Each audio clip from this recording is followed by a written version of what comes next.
Oh, boy. Okay, wow. Whatever.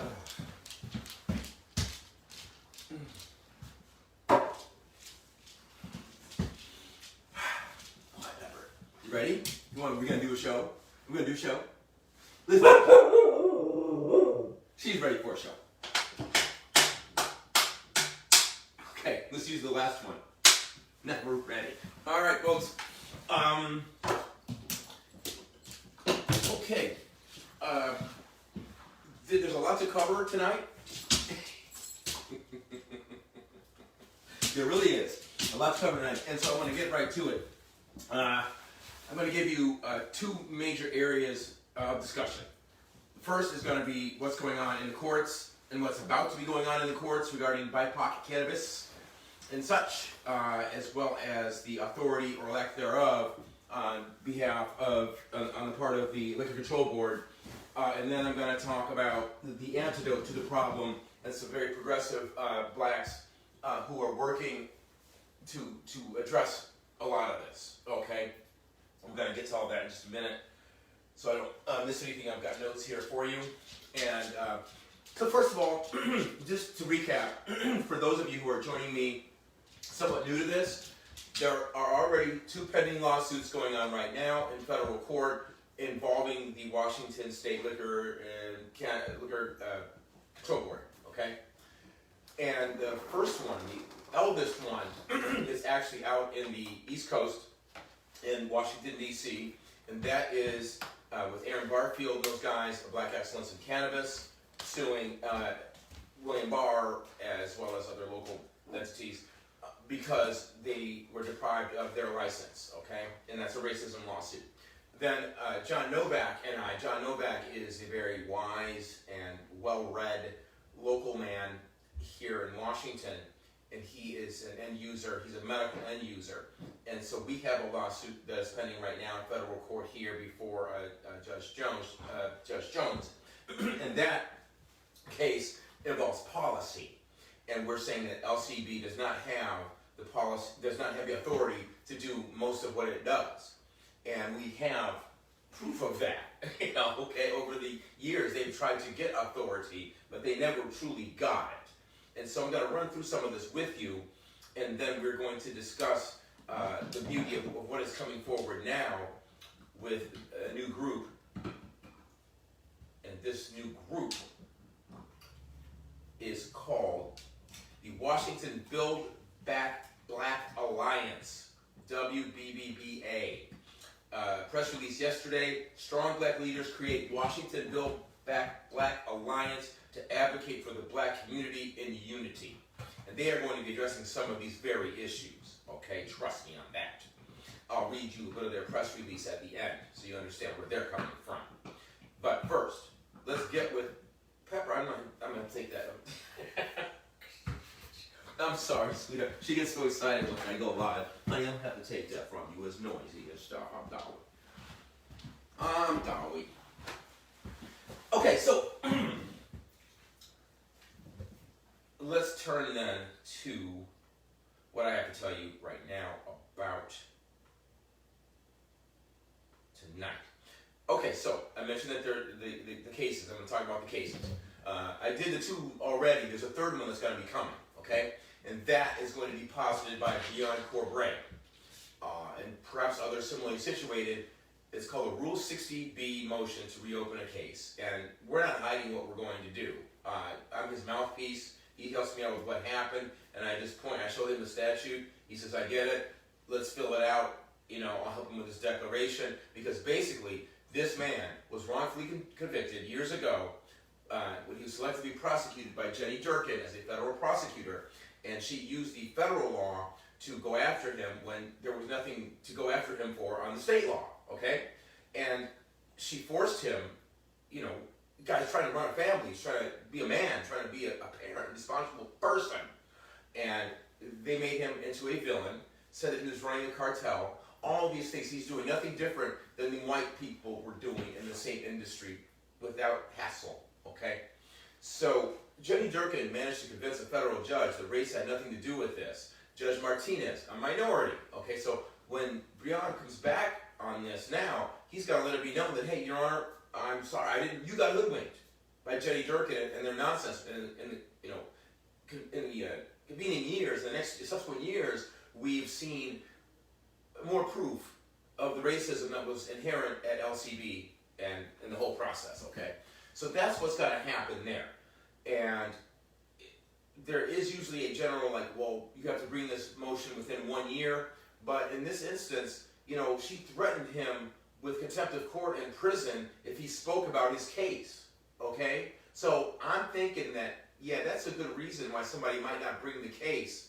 They're kind of afraid, and because they've been bullied by Jenny Durkan. Now, as you see in my post, I met Jenny years ago, before she was mayor. I have never spoken ill of her until I found out about all this. Not once. Not once. The last mayor, I spoke ill of him. Let's not get into that. Not the last acting mayor, but, yeah. That was, yeah. Anyway, Murray. So, here's the issue with the case that John Jung is also an agent on, okay? He's involved indirectly in some of this stuff. And with Sinjo Raylene Hall, he's one of the people that we're looking at in terms of not having authority to do what they do, all right? But in any event, what's happening is that you have to attend basic law enforcement academy training in Washington to be a peace officer, period. It doesn't matter if you work for a limited peace officer, limited authority. It doesn't matter if you work for a limited authority agency. You still have to be a certified peace officer, okay? It's just like being a doctor. Before you can specialize in heart surgery, you have a baseline. You have to cross this threshold in Washington in order to carry a gun, to prosecute people, to do things of that nature, okay? And there is an authority, the CJTC, that determines all of that, okay? But what LCB is trying to do in the discovery phase of this lawsuit is, I wrote them and I said, listen, I need to know who has attended BLEA training. That's the full training is what I'm talking about. Who has attended that? And their dates of completion. Because you're supposed to actually complete it within 6 months of your hire at LCB, okay? Almost no one has done that. So what LCB is doing is, with rare exception, there are only a few agents who have had the full BLEA training. So what they do is they ship you off to this other entity somewhere in Idaho where they train you, but it's not the same thing. And the CJTC does not certify you based on that. So all these years, LCB has passed numerous attempts at legislation that are clearly laid out in our lawsuit to get authority to do what they claim to have authority to do. It's not going to work. It's not going to work.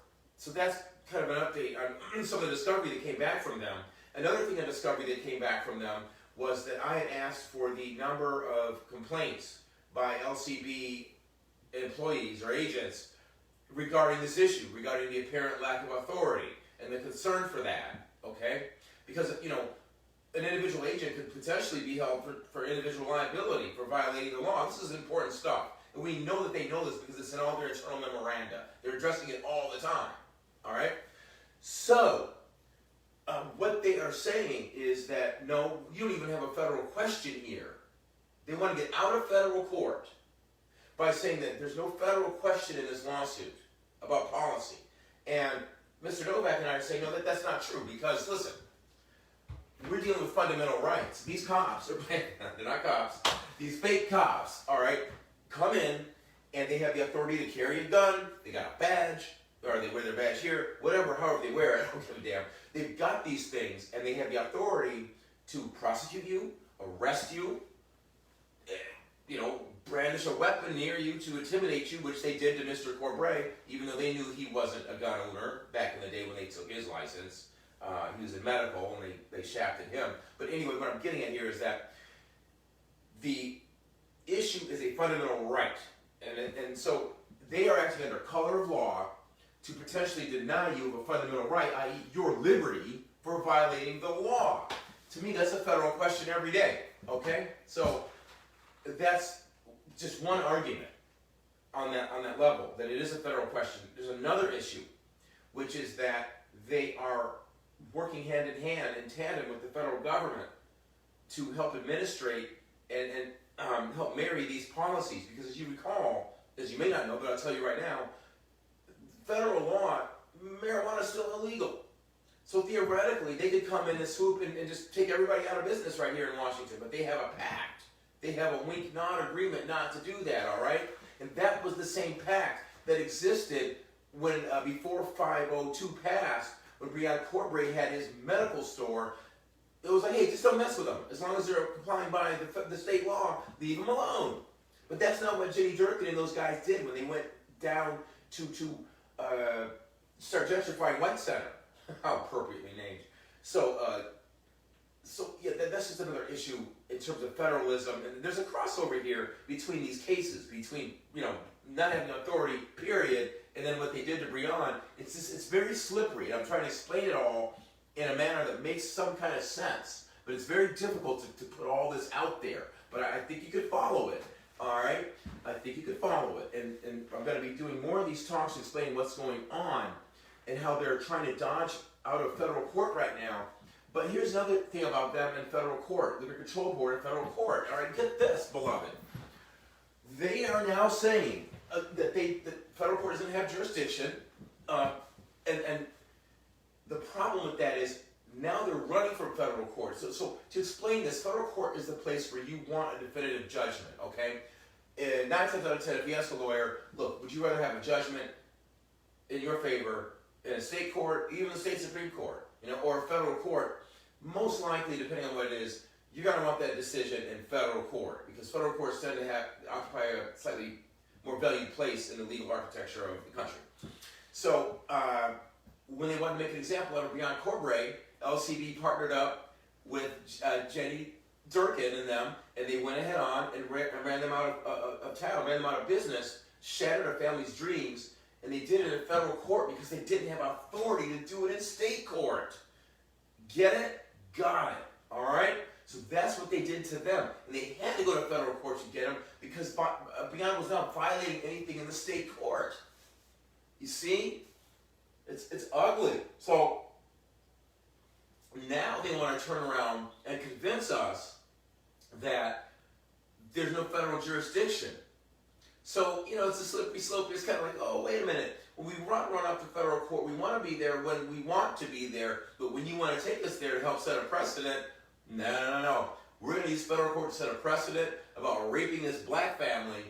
But when you want to set a precedent about us not having authority, then no, we want that in state court, where we can hide it more from the public. You ain't hiding this. Tell you what, we've got our TV channel working and everything. We're going to be in Europe now, turn of the year, we got Cannabis coming. We're exposing all of this. And that takes me now to phase 2 of this discussion, which is a positive note. And the group that I just told you about, I'm going to read a piece of their press release.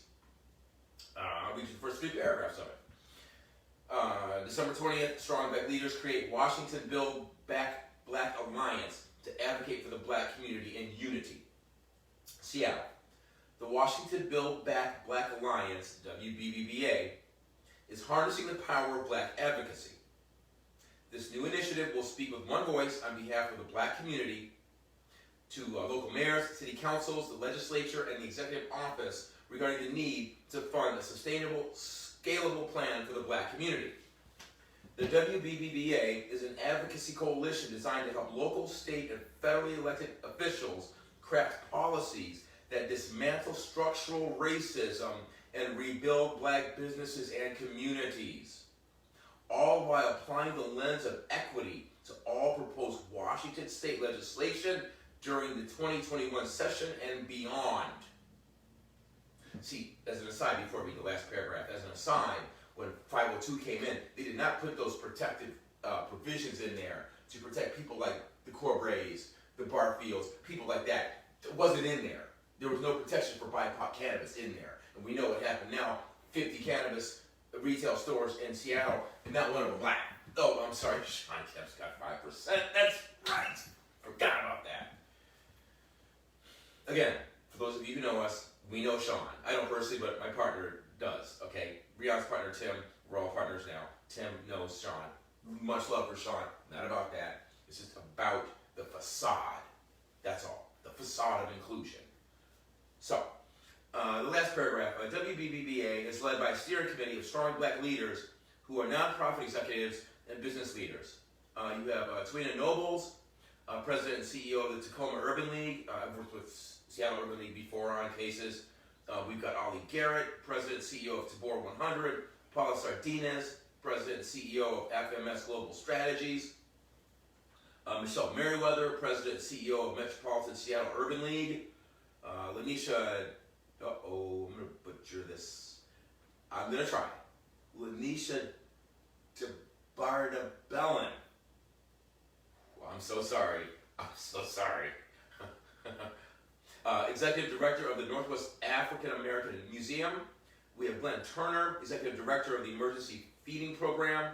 Shawnee Fitzgerald, Executive Director of WOW Tri-Cities. And Andrea Copan Sanderson, CEO of Beard Bar, have all joined together to consolidate their influence to speak on behalf of the black community across Washington State. The WBBA Steering Committee is dedicated to guiding the Alliance's goals and plans while maintaining its integrity and focus for WBBA members and those it serves. So, we know now, and we've known for some time, that as black people, BIPOC people, we can't really rely on major press to tell our story. We've had, and I'll name them right now, we had Channel 5 and Channel 7 talk to Breon Corbray and me. And when they did their story about Sean Kemp Cannabis, guess what they left on the cutting room floor? Everything about Breon Corbray and me that we said in the press release. That was covered, by the way, by the South Seattle Herald. The Emerald, rather. So the Emerald covered it, and nobody else did, pretty much.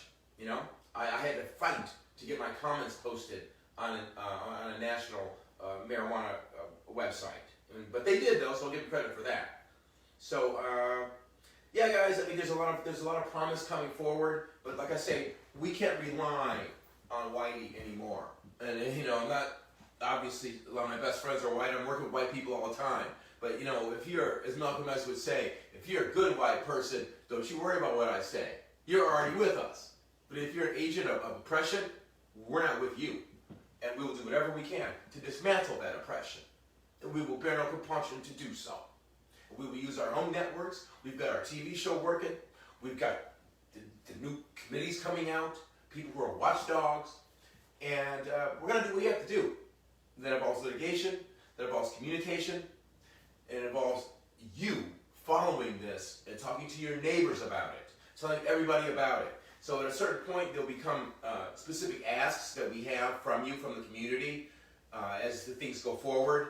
But right now, just try to digest what I put out there, and you will see it's not anything good on behalf of the state and federal defendants. It's ugly. Yeah. So what is good is that I have some buttered chicken and spinach ready to go. And I am going to do that. I just got home and I was running late. I just ran in here and did this real quick. So I'm going to heat up last night's butter chicken and spinach and feed this dog. And y'all have a great night. Oh, Papa. Did you want this back? You're going to have it. She's over it now. She's over it now.